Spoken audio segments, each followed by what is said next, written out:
हुकूमत के तो क्या मकासद हैं? हुकूमत का तो मुझे कोई मकसद वैसे भी समझ नहीं आ रहा कि वो करना क्या चाह रहे या, हैं। इमरान खान की लड़ाई जो है एस्टेब्लिशमेंट के साथ है। या, अब इतनी मोहब्बत थी दोनों की, यकजान दो कालब थे, एक पेज के ऊपर एक दूसरे को मोहब्बत भरे जुमले लिखते होते थे। अब वो पेज गया फट।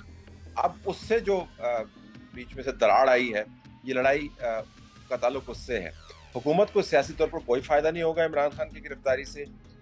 इमरान खान ज्यादा मजबूत आपको नजर आएंगे। इमरान खान ना सवाती हैं, ना गिल हैं, ना फवाद चौधरी हैं। गाड़ी के अंदर ही अगर दस्तखत का बंदोबस्त हो जाए तो बड़ा बड़ा अच्छा हो, क्योंकि इमरान खान साहब पहुंच नहीं सकते। दूसरा ये कि इंतखाबात 90 दिन के अंदर होने हैं, लेकिन आईन इस पर भी खामोश है कि अगर 90 दिन के अंदर नहीं होते तो फिर क्या होना है। अगर लड़ाई बढ़ी और जिनसे उनकी लड़ाई है तो फिर कुछ भी बाद कयास नहीं है, सब कुछ हो सकता है। जी अस्सलाम वालेकुम नाज़रीन, आप सियासत.पी के देख रहे हैं। मैं जमाल अहमद हुसैन सहावी तजक्का जनाब तलत हुसैन साहब हमारे साथ मौजूद हैं। सर अस्सलाम वालेकुम। अस्सलाम वालेकुम जी। अब सर दोनों सूबाई असम्बली तहलील हो चुकी थी। गवर्नर साहब जो है वो तारीखें नहीं दे रहे थे। आज फिर प्रेसिडेंट ने तारीख दे दी है, 9 अप्रैल दी है इलेक्शंस की। तो क्या कमेंट है इस पर? सदर साहब ने जो तारीख दे दी एकदम से। देखें, जो आईनी माहिरीन हैं, और हम तो ज़रा आईनी माहिरीन से बात करके ही आपको बता सकते हैं। खुद तो या, हमारी आइन जो समझ बूझ है वो उतनी ही है जितनी एक आम शख्स की हो सकती है। उनके मुताबिक सदर के किसी भी सवाबदीदी या कंडीशनल इख्तियार में ये इख्तियार मौजूद नहीं है कि वो अज खुद ये तारीख दे पाए। उनको सूबाई जो इंतखाबात हैं उसमें गवर्नर के जरिए ये तारीख मिलती है और इलेक्शन कमीशन से कंसल्टेशन से मिलती है।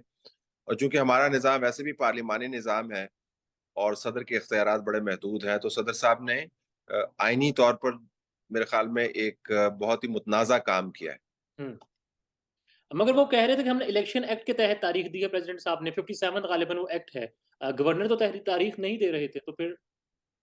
जी, 57(1) उसमें कोई ऑटोमेटिक इख्तियार सदर के पास नहीं है कि वो आज खुद तारीख तय करे। और दूसरा याद रखें कि इलेक्शन कमीशन ने इंतखाबात करवाने हैं। हम्म। इंतखाबात आप घसीट कर इलेक्शन कमीशन से नहीं करवा सकते। जो लॉजिस्टिकली आपने इंतखाबात करवाने हैं उसके अंदर आपको फाइनेंस चाहिए, या, जिसका ताल्लुक मिनिस्ट्री ऑफ फाइनेंस से है। आपको अंदरूनी डिप्लॉयमेंट्स चाहिए जिसका ताल्लुक दिफा और इंटीरियर दोनों से है।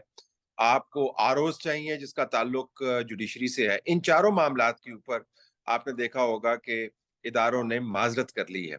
अमूमी जो हालात हैं, दहशत गर्दी के हो जाए या मईशत के हो जाए, वो एक अलहदा आर्गूमेंट है। मैं जाती तौर पर समझता हूँ कि इंतखाबात को वक्त पर होना चाहिए। हम्म। एक तो जाहिर है हमारी हमारी एक जमहूरी कमिटमेंट है। दूसरा, बतौर सहाफ़ी आप भी बेहतर समझते हैं कि ये हमारा वर्ल्ड कप होता है। या, इंतखाबात जितनी जल्दी होंगे हमें उतना काम करने का मौका मिलेगा। तो हमें हमारी तरफ से तो एतराज मिलता बनता ही नहीं है। लेकिन जिस अंदाज से सदर अलवी ने ये वारदात की है, मेरे ख्याल में सदर मुमलिकत कम और सदर बनी गला ज्यादा लगे हैं। अच्छा, बट सर फिर क्या होगा? गवर्नर जो है वो तारीख नहीं दे रहे, इलेक्शन कमीशन जो है जिसका सोल पर्पस ही इलेक्शन करवाना है, वो तैयार नहीं है। असम्बलीज तहलील है, आइन में लिखा हुआ है कि 90 रोज में इंतखाब होना है। तो अभी तक तो फिर सदर के अलावा क्या ऑप्शन बचते हैं? बल्कि अब होगा क्या आगे?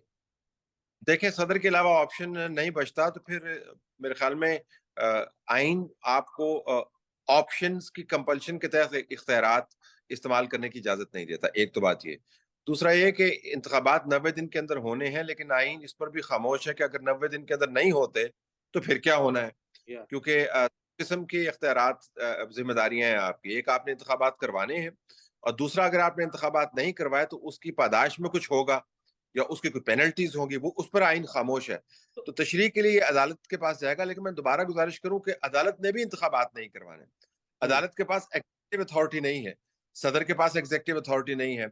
जो एग्जीक्यूटिव काम सारे का सारा करना है वो इलेक्शन कमीशन ने करना है। तो अगर इलेक्शन कमीशन कहता है कि मैंने डीलिमिटेशंस करनी है, मेरे पास वसाइल इस वक्त मौजूद नहीं है, मैं इंतखाबात करवाने के लिए तैयार नहीं हूं, तो फिर उसके मुताबिक अदालतों को फैसले करने होंगे। लेकिन यहाँ पर मेरे ख्याल में लगता यह है कि इलेक्शन कमीशन को कहा जा रहा है कि आप इंतखाबात करवा सकते हैं या नहीं। ये इस बात से कतई नजर आपने करवाने जरूर है। ये ऐसे ही है कि आप किसी शख्स को इमरजेंसी में ले जाएं और डॉक्टर आपको कहे जी कि मैं ये ऑपरेशन करने का मुतहम्मल नहीं हूं। आप कहें चूंकि इमरजेंसी में आप खड़े हैं, हम्म। आपने हर हाल में ये ऑपरेशन करना है, आप इमरजेंसी में, वरना आपकी डिप्लॉयमेंट क्यों है। तो मेरे ख्याल में एग्जेक्टिव जाविये से अगर आप देखें तो इलेक्शन कमीशन की मंशा और तैयारी के बगैर आप इंतखाबात करवा नहीं सकते। पर यहाँ ये पॉइंट तो है, उनको तैयार होना चाहिए हर लम्हे इलेक्शंस के लिए, उनका सोल पर्पस ये है। आपने भी कहा कि अगर 90 रोज़ में नहीं होते तो उसके बाद आइन जो है वो खामोश है, बट अगर 90 डेज़ में नहीं होते तो ये आइन से इन्हिराफ तस्वुर नहीं किया जाएगा? देखिए, अगर आइन खामोश है तो फिर इनहराफ की कोई पादाश होगी ना।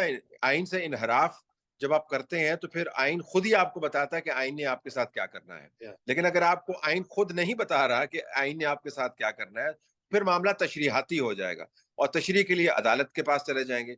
अदालतों का जो मिजाज बन रहा है उसके मुताबिक तो मुझे लगता है कि अदालतें कह देंगी कि आपको हर हाल में 90 दिन के इंतखाबात करवाने हैं। सदर मुमलिकत के इस मुतनाज़ा फैसले के बावजूद से पहले भी आपने देखा होगा कि सीसीपीओ की रीइंस्टेटमेंट का मामला था, वो 90 दिन के इंतखाबात के मामले में कन्वर्ट हो गया। अच्छा, या अगर अदालतें कह दें कि आपने इंतखाबात करवाने हैं, तो भाई आखिर में आके इलेक्शन कमीशन ने ही करवाने हैं। हुँ, इलेक्शन कमीशन ये कह सकता है कि सिक्योरिटी के हालात ऐसे नहीं है, डिप्लॉयमेंट मौजूद नहीं है, फाइनेंस अवेलेबल नहीं है, आप मुझे बताइए कि मैं इंतखाबात कैसे करवाऊं। तो फिर क्या अदालतें फाइनेंस मिनिस्ट्री को लिखेंगी, डिफेंस मिनिस्ट्री को लिखेंगी, अपने जूनियर अदालतों को कहेंगे कि आरओज दें, दहशत गर्दों को कहेंगे कि हाथ हौला रखें। मतलब आप क्या क्या करेंगे। तो लिहाजा इंतखाबात करवाना जो है वो एक कंसेंसस वाला इशू है। हुँ। जब तक उस पर कंसेंसस नहीं होगा, ये मामला जो है घसीट के आप नहीं कर सकते। और मामला अब सुप्रीम कोर्ट में ही जाएगा बादियों नज़र में। जी, सुप्रीम कोर्ट में ही जाएगा, लेकिन जैसा मैंने गुजारिश की, सुप्रीम कोर्ट के पास एग्जेक्टिव अथॉरिटी नहीं है। अगर आपने एग्जेक्टिव अथॉरिटी को अज खुद बना लिया तो फिर आपने इन इन इन इन मामलात के ऊपर आपने जो है वो एक ऐसा कदम उठाया जिसका कानूनी और आईनी जवाब होगा नहीं। ठीक है। अच्छा सर, ये तो चले सदर साहब के मामले पर अब देखते हैं आईन इस पर। सदर साहब कहते हैं कि मैं ठीक हूँ, इलेक्शन कमीशन कहता है कि वो दे नहीं सकते हैं। खान साहब की आज पेशी थी इमरान खान की लाहौर हाई कोर्ट में। गालिबन अभी तक वो अदालत के अंदर मौजूद हैं, कमरे अदालत में नहीं पहुँच सके। सारा मंज़र जो अगर आपने देखा है, जिस तरह क्राउड था, इसको पहले किस तरह से आप वो करेंगे, बताएँगे? मंज़र जी, कैसे करेंगे आप या खान साहब जो है वो बिल्कुल हमारा तो ख्याल था कि इस तरह वो जेल भरो तहरीक के लिए जाएंगे। इतने क्राउड के साथ वो लाहौर की सेंट्रल जेल की तरफ रवाना होंगे और वहां पर जाकर सारे जो है वो जेल को भरेंगे, इमरान खान लीड करेंगे। लेकिन अब ये सितम ज़रीफ़ी ये है कि जेल भरो तहरीक का ऐलान करने के बाद, जो कि बुध से उन्होंने आगाज करना है लाहौर में ही, वो बुनियादी तौर पर जेल से बचने के लिए जमानत के लिए जा रहे हैं। हुँ, अब ये सितम ज़रीफ़ी है, यानी जो क्राउड उनको अदालत तक नहीं पहुंचने दे रहा, वो जज्बा इमरानी के साथ सरशार है। वो क्राउड इमरान खान को कह रहे हैं कि आपने जेल में जाना है, लेकिन उस क्राउड के हसार में जो लीडर है वो कह रहा है कि मैंने जेल में नहीं जाना, मैंने जमानत के लिए जाना है। तो हुँ। ये मेरे ख्याल में थोड़ा सा मुझे उसके अंदर बड़ा तजाद नजर आया कि जो दूसरों के बच्चे हैं, जो अपनी तमाम तर नजरियाती कमिटमेंट के साथ इमरान खान के साथ खड़े हैं, उनके लिए बुध को हुक्म ये है कि वो जेल में जाएं। लेकिन इमरान खान खुद जमानत के लिए जा रहे हैं। और दूसरी बात ये कि अदालत ने, देखिए, इतनी फराखदिली का मुजाहरा जो है आपको कमोबेशी नजर आता होगा। अब जब हम ये इंटरव्यू रिकॉर्ड कर रहे हैं, उस वक्त तक तो खबर यही थी कि शाह महमूद कुरैशी साहब ये कह रहे थे कि गाड़ी के अंदर ही अगर दस्तखत का बंदोबस्त हो जाए तो बड़ा बड़ा अच्छा हो, क्योंकि इमरान खान साहब पहुंच नहीं सकते। तो मेरे ख्याल में इस जहमत की भी फिर जरूरत नहीं थी। फिर जमान पार्क में ही बुलवा लेते, अदालत को उसके करीब ही लगा लेते, तो वहीं से सिग्नेचर करवा लेते। इस तो तरह की ये सूरत मिसालें हाल। मौजूद हैं या जी। इस तरह की मिसालें भी मौजूद हैं, घर बैठे ज़मानत दी गई है वैसे बहुत से हमारे सियासतदानों को, गरीब ने बस पहुँचना है, आम आवाम ने पहुँचना है, हमारे उमरा हुक्मरान जो है कोर्ट जाएँ तभी जाके मिलेंगे, घर बैठे बल्कि। जी, बिल्कुल आप सही कह रहे हैं, लेकिन इमरान खान ने तो उन तमाम मिसालों से हटकर एक रियासत बनानी थी ना। उन्हें तो उन तमाम मिसालों से हटकर रियासत बनानी, तमाम मिसालों के मुखालिफ एक रियासत बनानी थी। उन तमाम बुरी मिसालों के से हटके एक नया अखलाकी मयार पूरा करना था। और मुझे वैसे ये थोड़ी-सी हैरत आज हुई, इमरान खान तकरीबन मेरे ख्याल में अढ़ाई पौने 2 महीने पहले शायद रावलपिंडी में हेलीकॉप्टर से जब वो उतरे थे, तो कुछ फासला उन्होंने बमुश्किल तय कर लिया था चल के। लेकिन आज तो बिल्कुल ही इतना वक़्त गुज़रने के बावजूद वो बिल्कुल ही, मुझे लगा कि वो चलने पर इसरार कर ही नहीं रहे। ये एक हैरानी की बात है कि पौने 3 महीने पहले अगर आप चल सकते थे स्टेज पे जाने के लिए, स्टेज पे चढ़े थे, वहाँ पे जाके उन्होंने ऐलान किया था, आपको याद होगा। लेकिन आज बिल्कुल भी वो मुतहर्रिक मुझे नज़र नहीं आए। मुझे तो ख़ैर वो नज़र ही नहीं आए, क्योंकि क्राउड उनके इर्द-गिर्द छाया हुआ था। अच्छा, आपने खुद ही क्लियर कर दिया कि आप स्टेज की बात कर रहे हैं, मैं प्रेसिडेंसी पे चला गया था। अच्छा सर, खान साहब को गिरफ्तार करने के हवाले से भी बात जो है वो चल रही थी आज। पहले चली ज़राए एफआईए से कि वो गिरफ्तार करना चाहते हैं, टीम बना दी गई है। फिर एफआईए ने भी तरदीद कर दी है। तो कुछ आपके पास कोई इत्तलात हैं कि गिरफ्तार हो सकते हैं आने वाले कुछ दिनों में, अगर वो खुद जेल में ना जाएँ तो? जी, अगर उनकी ज़मानत कैंसल होती है तो ऑटोमैटिक गिरफ्तारी तो बन जाती है। हुँ, और हमने ये भी देखा कि अदालतों में से लोगों को गिरफ्तार किया गया। मरीम नवाज़ को अदालत के अंदर से गिरफ्तार किया गया, उनके बाप के सामने गिरफ्तार किया गया। फवाद हसन फवाद को किसी और केस में बुलवाया गया था नैब के अंदर, और किसी और केस के अंदर उनको धर लिया गया। बेतहाशा मिसालें हैं ऐसी। अगर आप देखें, जो अब्बासी साहब हैं, एफएडीन केस के अंदर उनकी गिरफ्तारी, खाकान अब्बासी की लंबी उसकी एक करियर है। तफसील है। गिरफ्तारी होना मेरे ख्याल में अचंभे की बात नहीं है, लेकिन इमरान खान की गिरफ्तारी से उनको फायदा ज्यादा होगा। मेरे ख्याल में उनके साथ नफसियाती जंग इस वक्त एक की जा रही है। कुछ खबरनुमा अफवाह फैला दी जाती है और कह दिया जाता है जी कि इमरान खान गिरफ्तार हो रहे हैं, फिर वो सब लोगों को कहते हैं आप जमान पाक पहुंच जाएं। वो हुँ। जमान पाक आते हैं, फिर कुछ नहीं होता। तो मुझे कुछ लगता है कि चूहे बिल्ली का खेल खेला जा रहा है।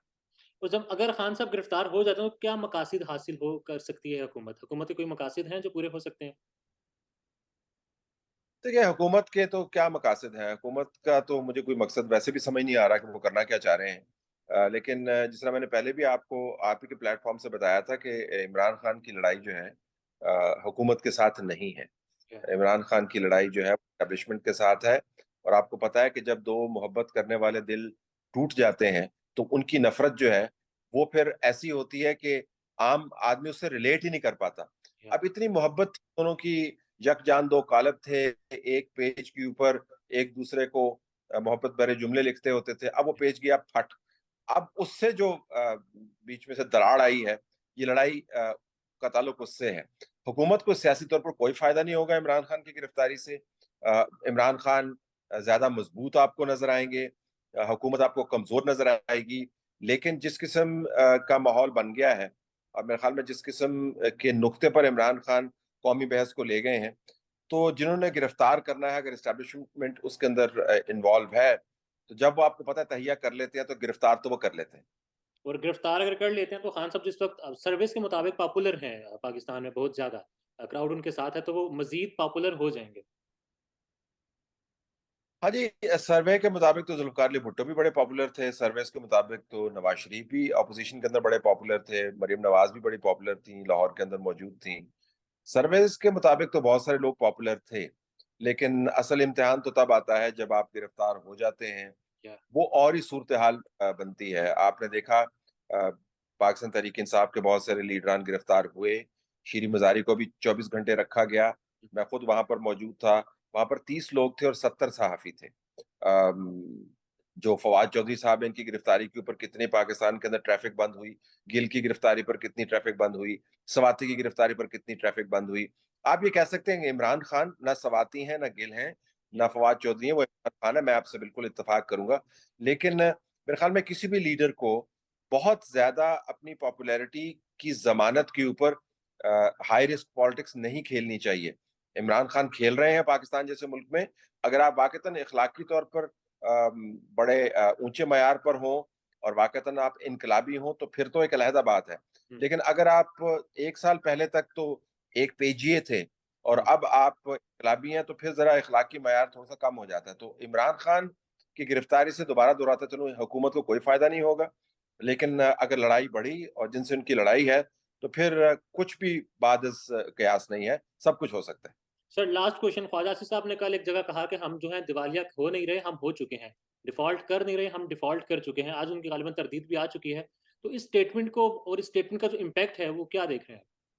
मैंने आज उनसे बात की, मैंने भी अपने प्रोग्राम में उनसे बात की। उन्होंने हुँ, वाज़ेह किया कि जी, उनका मतलब टेक्निकल डिफ़ॉल्ट नहीं था। उनका मतलब ये था कि मुख्तलिफ इदारों की अगर आप लेजर्स देखें, उनके फाइनेंशियल इनफ्लोज़ और खर्चे देखें तो वो आपस में मैच नहीं करते। तो मैंने कहा कि फिर आपको जचता नहीं था, आप फिर ये स्टेटमेंट वापस ले लें। तो हुँ, मेरे प्रोग्राम में उन्होंने ये स्टेटमेंट जो है अमलन वापस ले ली, रिट्रैक्ट कर ली। मेरे ख्याल में वो कहना ये चाह रहे थे उनके बयान के मुताबिक, उनको ये नहीं कहना चाहिए था। जो अगर देखें आप इतने सीनियर सियासतदान हैं, तो फिर आप समझते हैं कि आपके जुबान से जो अल्फाज निकलेंगे उसका इम्पैक्ट भी होगा। और वो चार कलीदी में से एक मिनिस्ट्री उनके पास है, दिफा है, इंटीरियर है, फॉरेन मिनिस्ट्री है, और उसके साथ फाइनेंस है, उनमें से एक उनके पास है। तो बहरहाल उनको उनके अल्फाज का चुनाव जो उन्होंने खुद माना दुरुस्त नहीं था। लेकिन बात है पाकिस्तान, अगर आप एलसीज नहीं खोल रहे, अगर आप रोल ओवर का कह रहे हैं कर्जों का, जो कि पाकिस्तान की अब रिवायती बन गई है, तो जाहिर है हमारे खजाने में इतने पैसे नहीं हैं जितने हमारे खर्चे हैं। तो आप ख्वाजा आसिफ के अल्फाज के चुनाव के ऊपर एतराज कर सकते हैं और बनता भी है, लेकिन आप ये नहीं कह सकते कि उनका जो सब्सटेंस है उसमें कोई बहुत बड़ी गलती है। ठीक है, और मरीम नवाज साहिबा का ये कहना है कि ये हुकूमत हमारी नहीं है, नवाज शरीफ साहब आएंगे हमारी हुकूमत तब होगी। देखें, आपको पता है, मैं तो ये तो सारे हीले बहाने, या ये तो बात करने की है ही नहीं। ये तो खामखा जो है, बिल्कुल मुझे लगता है कि इमरान खान के प्लस्तर की तरह है कि चूंकि मेरी टांग के ऊपर प्लस्तर है मैं चल नहीं सकता।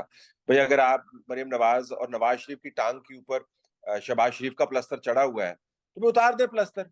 हम्म। आप अगर आपकी हुकूमत नहीं है तो फिर किसकी हुकूमत है? और पाकिस्तान में अब ऐसी ही हुकूमतें आएंगी, आपको मिलजुल कर हुकूमत करनी होगी। इमरान खान तमाम तर मेजोरिटी के बावजूद पंजाब के अंदर हुकूमत उनकी नहीं थी, परवेज लाई की हुकूमत। और मरकज में भी जब थे तो उनकी हुकूमत तमाम तर पॉपुलैरिटी के बावजूद एमक्यूएम के ऊपर इंतजार कर रही थी, जीडीए पर इंतजार कर रही थी। तो अगर मरियम नवाज का एक ख्याल है कि कोई दिन ऐसा आएगा कि जब उनको किसी की मदद की जरूरत नहीं होगी और अज़खत हुकूमत बनाएंगे, तो वो ख्याल दुरुस्त नहीं है। मेरे ख्याल में मरियम नवाज को, नवाज शरीफ को इस हुकूमत को ओन करना चाहिए। लेकिन उनकी प्रॉब्लम यह है कि इस हुकूमत की कोताहियां और हमाकतें ऐसी हैं कि इसको उनके अपने भी ओन नहीं करते ना, इस वजह से वो ओन नहीं sir, thank you so much for time sir, thank you. करते।